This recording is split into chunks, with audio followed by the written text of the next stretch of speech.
Alan Dershowitz dismissed her live on national television. He called her a politician who preferred performance over real lawyering. And in front of hundreds of viewers under the bright stage lights and rolling cameras, he delivered a line he'd never had to walk back in his entire career. He said she had never argued a case that actually mattered. But within minutes, everything changed. The energy in the room shifted. It grew heavier.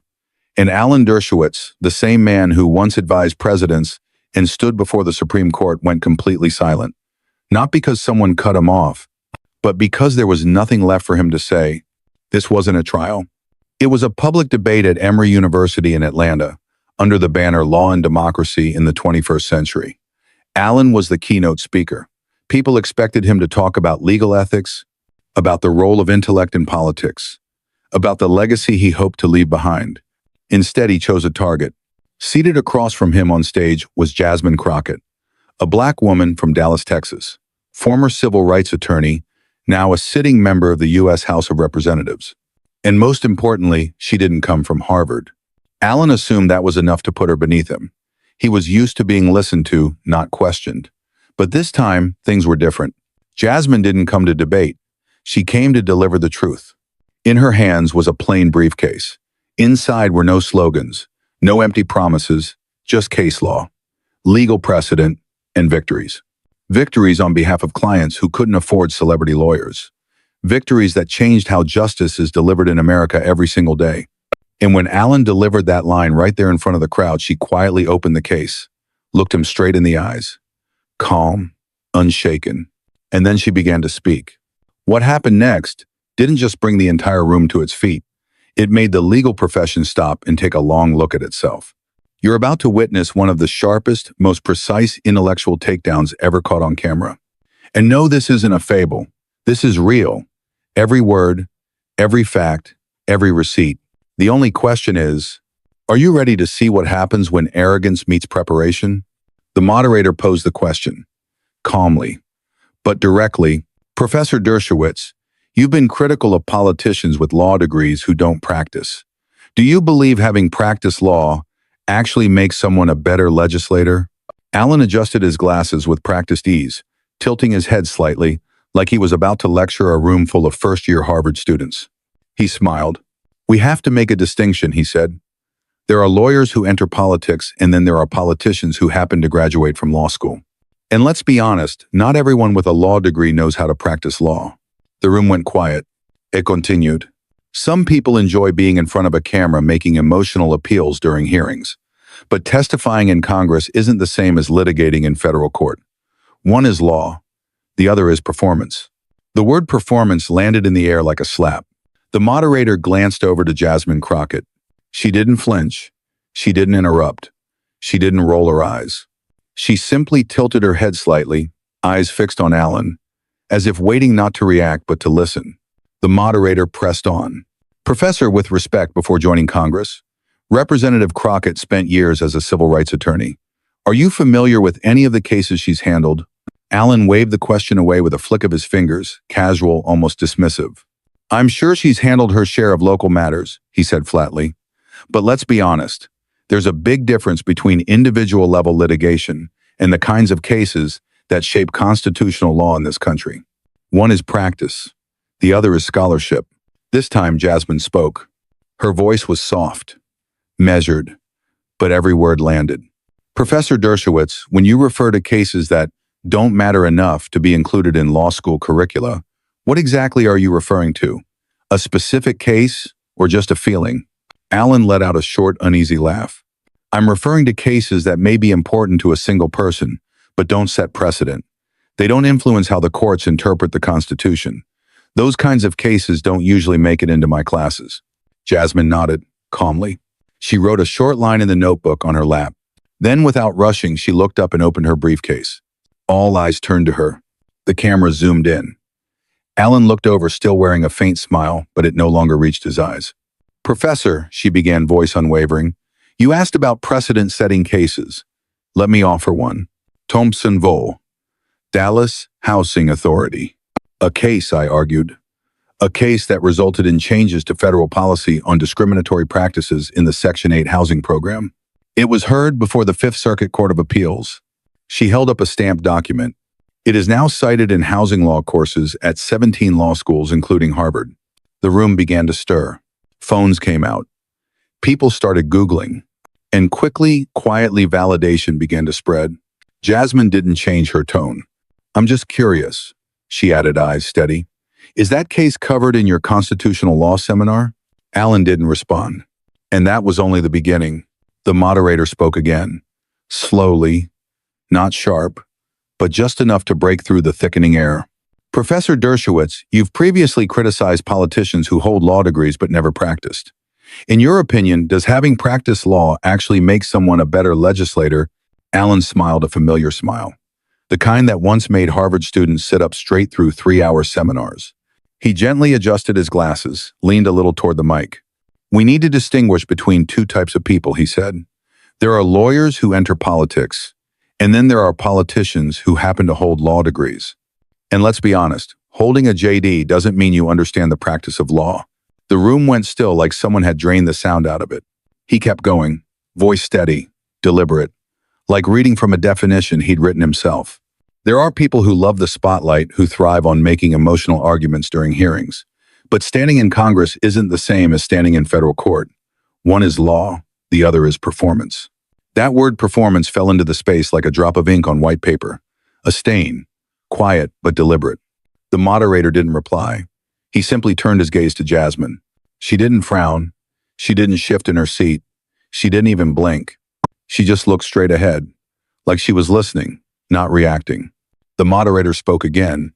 Professor, respectfully, before entering Congress, Representative Crockett spent years as a civil rights attorney. Have you ever reviewed any of her legal casework? Alan waved the question off. Small motion, but clear. I'm sure she's handled a few local cases, he said, voice steady. But let's be honest. There's a significant difference between individual litigation and cases that shape constitutional law. One is practice. The other is scholarship. Jasmine nodded slightly. Her hand rested on a small notebook in her lap. She jotted down a short line, no one knew what. But the motion shifted the attention in the room. Quietly, subtly. Then she looked up. Her voice was soft, slow, but no one missed a word. Professor Dershowitz, when you talk about cases that don't carry enough weight to make it into a syllabus, are you referring to a specific case or just a general impression? Alan let out a quiet, uncomfortable laugh. Not dismissive, just slightly off, like searching for solid ground and finding none. I'm referring to cases that may matter deeply to one person, he said, but don't set precedent. They don't alter how courts interpret the Constitution. Those kinds of cases typically don't show up in my classes. Jasmine nodded again, calm, measured. She wrote one more line in her notebook, then set the pen down, and slowly she opened her briefcase. No one in the audience moved. Professor, she began, her voice unchanged. You mentioned precedent, cases that reshape how this country understands the law. Let me remind you of one. Thompson v. Dallas Housing Authority. A case I led. A case that was heard before the Fifth Circuit Court of Appeals.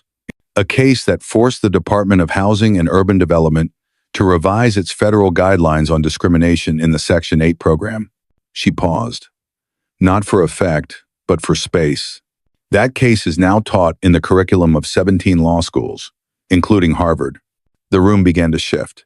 A few heads dropped, phones coming out, names being typed, screens lighting up. Others looked at each other, no words exchanged. But something had clearly changed. Jasmine looked toward Alan. I'm just curious, in your constitutional law course, is that case ever discussed? Alan didn't respond. And this was only the beginning. The room hadn't even settled when Jasmine placed another folder on the table. Gray cover, no label, no decoration. Just what it contained, something powerful enough to shift the entire conversation. Alan thought he was still controlling. And if anyone still had doubts, her next words silenced them completely. I wasn't just lead counsel on Thompson, she said. I also filed the appeal in Rodriguez versus Texas, Department of Public Safety, a case heard by the Supreme Court in 2020. She opened the folder, carefully. Inside was a stamped copy of the court's ruling. That case redefined how traffic stops are conducted across the entire state, she said. More importantly, it established a new federal precedent on citizens' rights during interactions with law enforcement. She paused, then continued just as steady. The majority opinion cited our legal brief 14 times. This time no one reached for a phone. No murmurs, no whispered reactions. Just a deeper kind of stillness. Not confusion, not doubt, just attention. Alan remained upright, but his hands slowly slid into his lap, light, hesitant, as if looking for something to hold on to. Jasmine turned to the moderator. "If I may," she said, "since the professor referenced scholarship in constitutional law, perhaps I should elaborate." She reached into her case again, this time pulling out 3 printed articles, peer-reviewed, sealed, indexed. "These are 3 academic papers I published between 2020 and now. One on the Fourth Amendment, one on medical detention policy in federal prisons, and one on free expression in digital spaces." She laid them out, no rush, letting each sentence land with weight, not volume. They've been cited in over 60 federal court rulings. Alan opened his mouth, paused, glanced at the table, looked up again. No one cut him off, but he said nothing. And Jasmine continued. "Williams v. Federal Bureau of Prisons," she said, "decided just last year. A Supreme Court ruling that for the first time established mandatory standards for access to health care inside the federal prison system." She tapped the document gently. "The court adopted the exact framework from our brief, prepared over 8 months in collaboration with legal scholars from 5 law schools, including Yale and Stanford." Alan braced himself against the table, still silent, still searching, but there was nothing to challenge. Jasmine didn't stop at rulings. She placed a single sheet of paper onto the table. Black ink, white background, 1 page, a letter, signed by 12 federal judges, 2 of them seated on the current Supreme Court. The content, simple, direct, a formal commendation, acknowledging that her work in civil rights and legal reasoning had raised the standard for the profession. She didn't read the letter aloud, didn't need to. She placed it down and said nothing. The moderator glanced at Alan. Still nothing. Jasmine looked at him. Direct. No condescension, no mockery, just stillness. As if to say, this is no longer a debate. This is what truth looks like laid bare, with evidence, without performance. And from that moment on, the audience understood. No one in that room was listening to the Harvard law professor anymore. They were listening to the woman who had just redrawn the definition of what it means to be a real lawyer. Jasmine didn't raise her voice. She simply flipped over another sheet of paper. Under the stage lights, she read slowly, deliberately. "Rodriguez v. Texas, Department of Public Safety. A case I argued before the United States Supreme Court, April 2020. The issue whether police traffic stops absent clear cause violated the Fourth Amendment. The court cited our legal brief 14 times in the final opinion." She paused. The room was silent. Not polite silence, tense silence. A few people began searching the case on their phones, fingers moving quietly, eyes wide. Alan leaned forward slightly. The smile was gone. Jasmine continued. Her voice didn't change, steady like a closing argument to a jury. The court's decision created a new framework for evaluating stop-and-search procedures conducted without probable cause. Since then, over 30 states have revised their law enforcement guidelines. She folded the document and laid it gently on the table. "I just want to ask, when a Supreme Court ruling reshapes policing procedures across the country, when it's cited by both conservative and liberal justices, when it changes how the Constitution is applied on the street, does that count as a case that actually matters, Professor?" Alan didn't answer. No one else dared interrupt. From the 4th row, someone leaned over and whispered. A quiet breath came from a seat near the front, soft but enough for anyone listening to know the current was shifting. Jasmine looked up. The light caught her face, no heavy makeup, no triumphant expression, just composure. "I'm not saying I'm better than anyone," she said, "but when you say I've never argued a case that matters, I have to speak up. Not for myself, but for the people I've represented. People who couldn't afford a lawyer from Harvard, but still deserve justice to take them seriously." Alan opened his mouth, maybe to respond, but Jasmine gently lifted one hand palm open midair. Not to silence, just to hold the space. "I'm nearly done." But before that, she reached for another sheet, not a case file. This time it was a letter, a photocopy, 1 page, simple. A formal letter from the Federal Judicial Conference. "Dear Representative Crockett, We acknowledge your contribution to Williams v. Federal Bureau of Prisons. The ruling from this case will be included in the upcoming Winter Judicial Summit as a model for new federal standards on medical care rights within the prison system.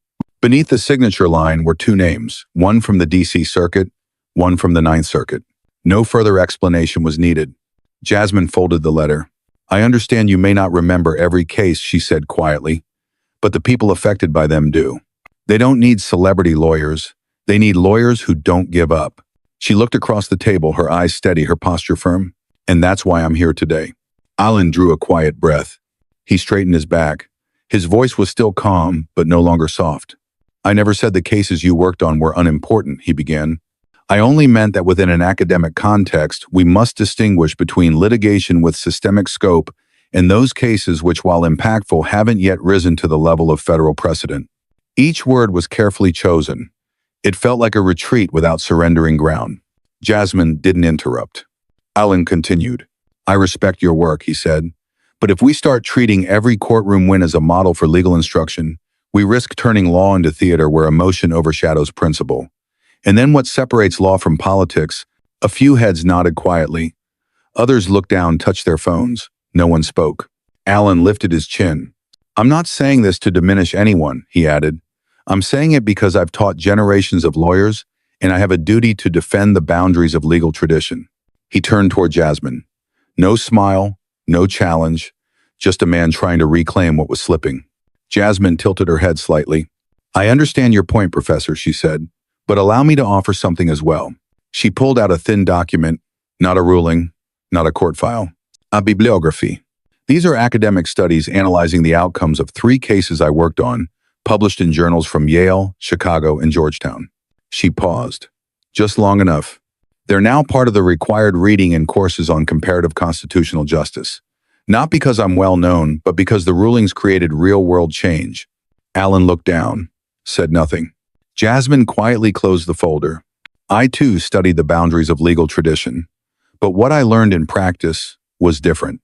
Not everything in a syllabus is right, and not everything omitted from a lecture is unworthy of memory. She looked up, her voice level. Even, we may see the world differently, but when a Supreme Court ruling redefines how law is enforced across the nation, when scholars cite it in legal theory, that's not performance. That's living jurisprudence. By now, the room was no longer silent from surprise. It was silent because everyone understood. The debate was over. No applause, no commentary, just a long look toward Alan. He nodded slightly.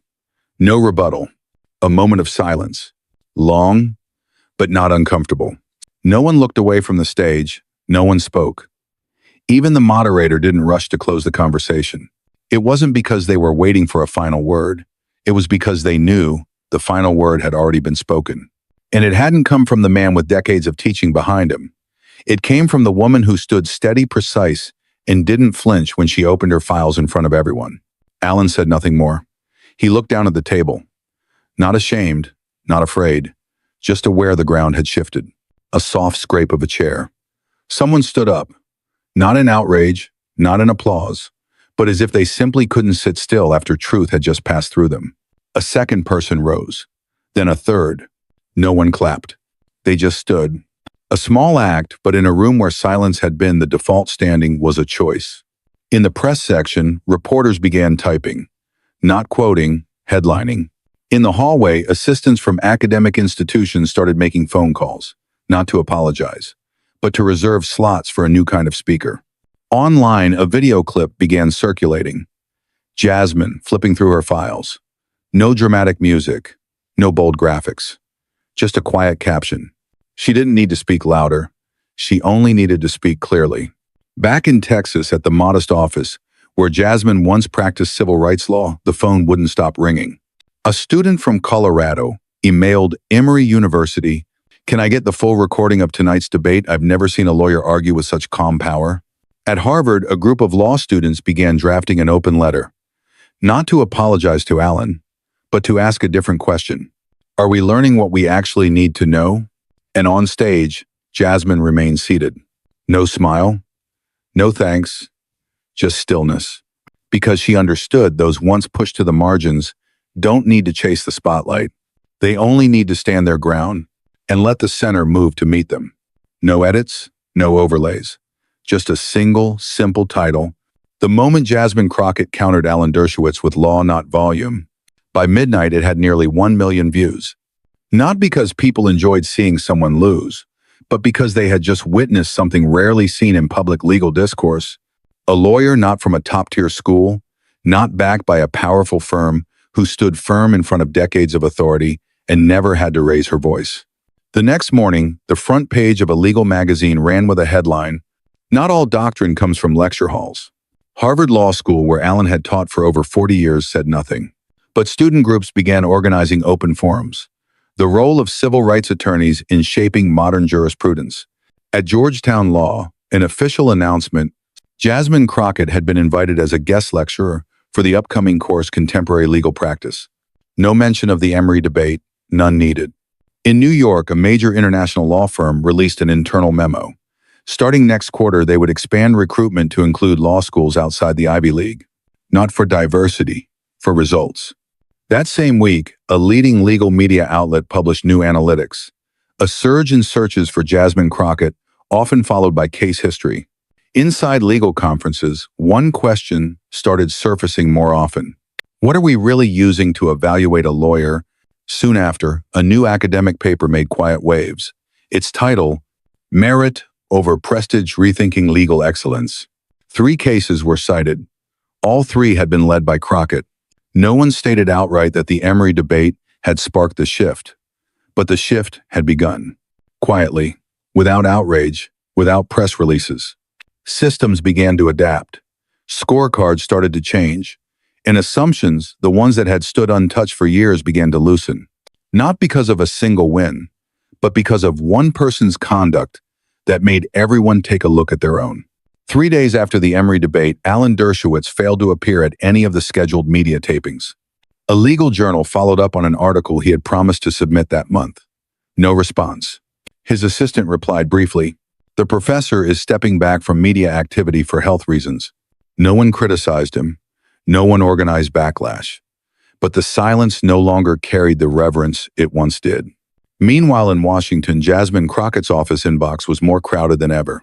A law school in Michigan invited her to their annual symposium.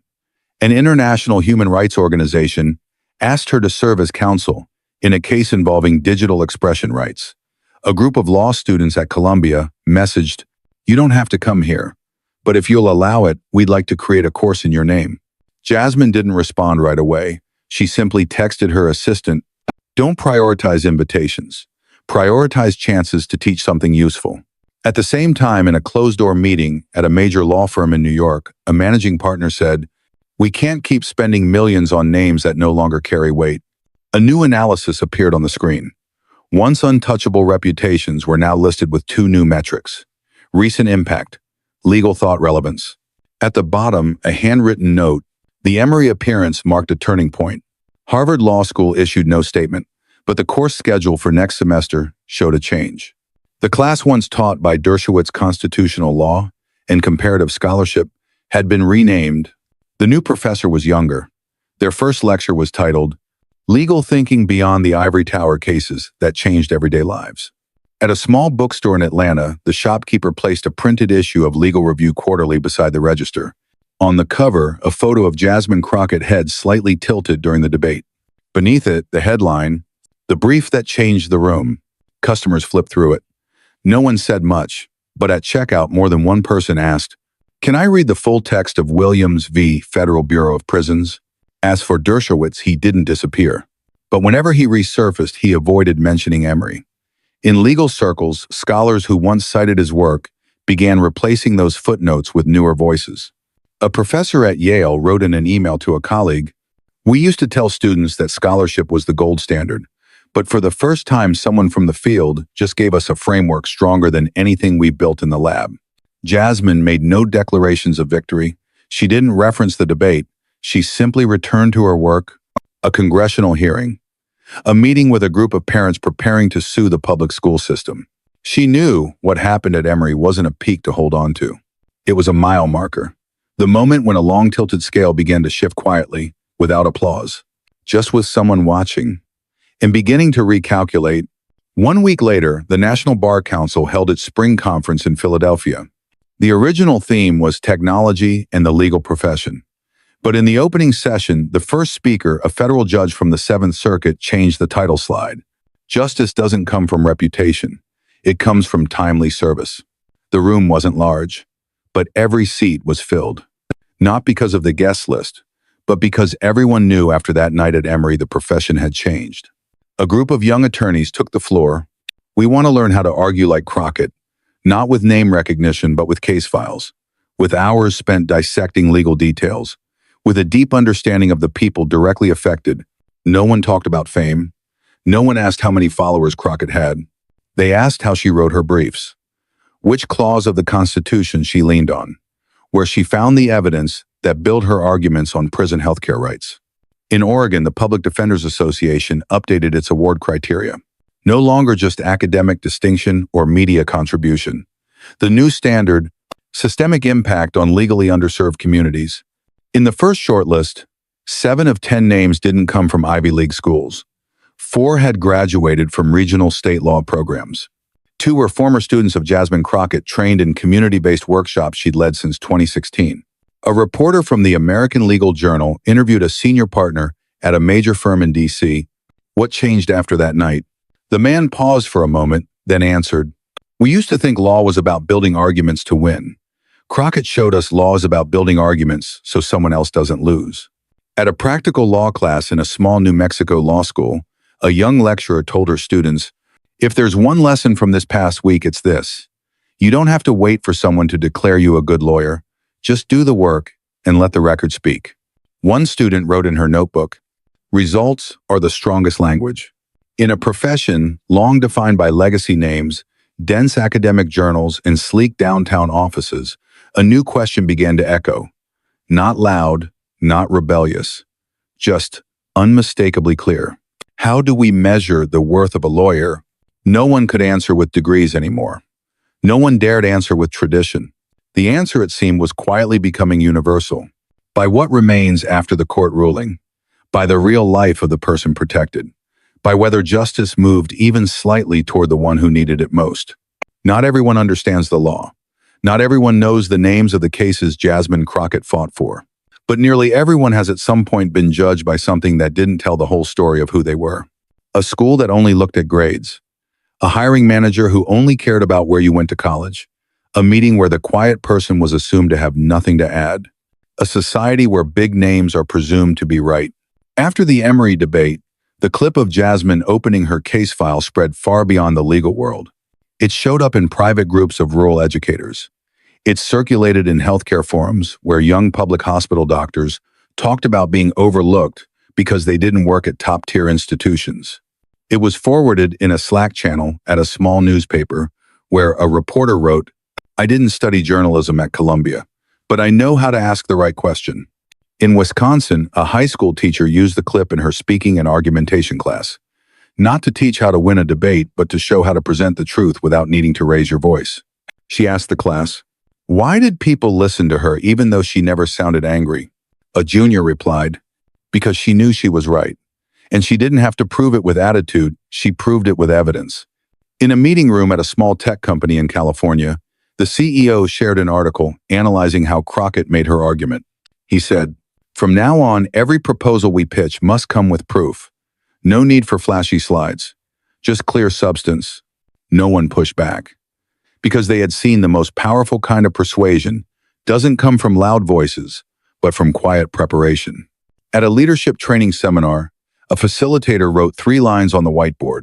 You don't need to start with prestige. You don't need to dominate the room. You just need to put something down that no one can ignore. He didn't mention Jasmine Crockett, but everyone in the room knew what he was talking about. And for those who've ever been seen as on the margins, not just in law, but in any system, that night at Emory wasn't just a moment. It was proof that you don't have to be the first name people think of. You just have to be the one they can't look past. That sometimes the way you work quietly, precisely, consistently is exactly how you prepare to stand before anyone without asking permission to be heard. No performance needed, just the truth. You don't need to stand in front of hundreds in a university auditorium to learn one thing. No one gets to define you not by where you're from, not by your transcript, not by the name printed on your diploma. And no one has the right to call your work less important just because it didn't make headlines, wasn't included in a syllabus, or hasn't been praised by the elite. You only need one thing: to do good work, even when no one taught you how to be recognized for it. And one day when the question is asked, who actually matters? The briefs you quietly wrote, the people you stood up for, and the small changes you helped make will answer for you. If you've ever been dismissed because of where you started, if you've ever felt you had to do twice the work to be heard half as much, if you've ever been called just a then this story is a reminder: no one gets to end your journey based on a shallow glance. And you don't have to argue with them. Just keep going, do the work, document it, and be ready when it's time to open your file. If this story reminded you of yourself or someone you know, share it, not to prove anyone wrong, but to pass on something true. Standards can be taught, but resilience is forged through experience. And in a world full of unheard voices, we don't need more fame. We need more people willing to prepare. Leave a comment. Have you ever met someone like Jasmine Crockett, someone quiet, but when they spoke, everything shifted? Tell us about them, so people like that are no longer seen as exceptions. Thanks for staying with this story to the end. And remember, preparation makes no noise, but it always leaves an echo. In a world full of Alan Dershowitzes, be the one with enough evidence to make them stop. See you in the next story.